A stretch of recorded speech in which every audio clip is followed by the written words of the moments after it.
No matter what type of activity, whether it's a cardiovascular exercise like running or an anaerobic exercise like weightlifting, skeletal muscles are constantly being contracted. Serving several purposes, muscle contractions are a necessary function of human movement, offering stability, postural support, and even body temperature regulation. Similarly, exercise, no matter the type, has the ability to aid in any fitness goal of choice, whether weight loss, strength, muscle gain, or otherwise. When a muscle is overexerted during exercise, however, muscle contractions can result in injury or some type of temporary discomfort. In what follows, we'll be diving into the world of exercise, detailing the many things that happen during a given activity and how it can aid in any fitness goal of your choosing. More specifically, we'll discuss what a muscle contraction is, what types of contractions there are, and what occurs when muscles are overexerted.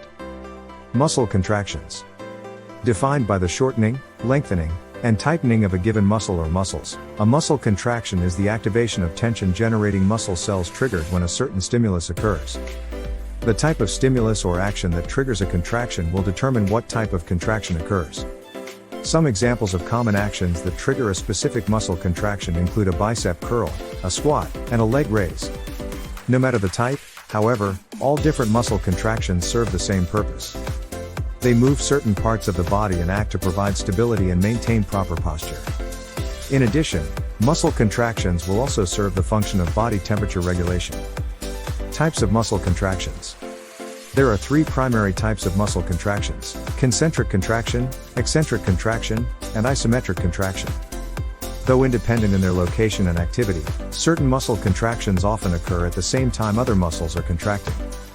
Thus, a given movement will usually lead to multiple muscle contractions. Concentric contractions are when a muscle shortens and generates a force. Eccentric contractions describe a muscle that is lengthening and generating tension. Finally, isometric contractions occur when there is no change in length of the muscle. The different types of contractions occur based on the technique and location of the contracted muscle. During a bicep curl, for example, there's a concentric and eccentric contraction that occurs. In addition, depending on whether or not you decide to hold the weight in a position for a specified duration, there also may be an isometric contraction involved. How a muscle contracts. The contracting portion of the muscle is otherwise known as the muscle fibers. The building blocks of the muscle fibers are proteins named actin and myosin, and when muscle contracts, these fibers either shorten and tighten or lengthen and loosen. The cause of fiber contraction is a nervous system signal, otherwise known as an action potential. Through this nerve signal, the impulse reaches the end plate of the muscle and affects the muscle cells, producing a contraction. A muscle contraction is largely regulated by calcium.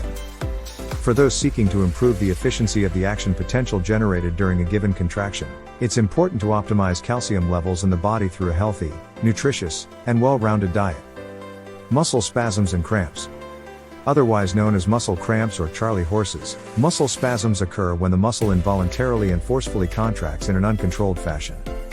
This occurs because the muscle is unable to relax due to muscle fatigue, dehydration, electrolyte imbalance, or perhaps the reason is unknown.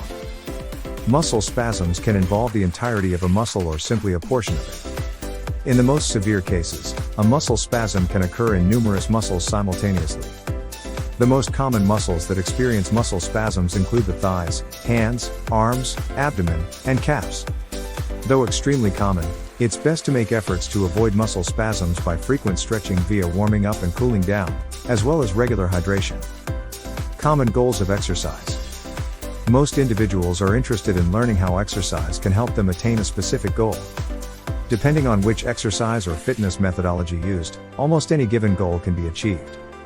Whether it be athletic performance, weight loss, fat burning, strength gains, muscle building, or simply an overall improvement to your health, there is an efficient exercise that can be utilized that is best suited for the desired goal. Someone seeking to lose weight and burn fat, for example, would likely seek out a cardiovascular-based exercise that produces high caloric expenditure. Similarly, someone seeking to build muscle will likely partake in a weight training exercise that maximizes muscle contraction and stimulus. Once the goal and exercise have been decided, it's important also to learn how to maximize efforts. An example of a key component of effort is intensity, which can be measured by perceived excursion or, more accurately, by heart rate.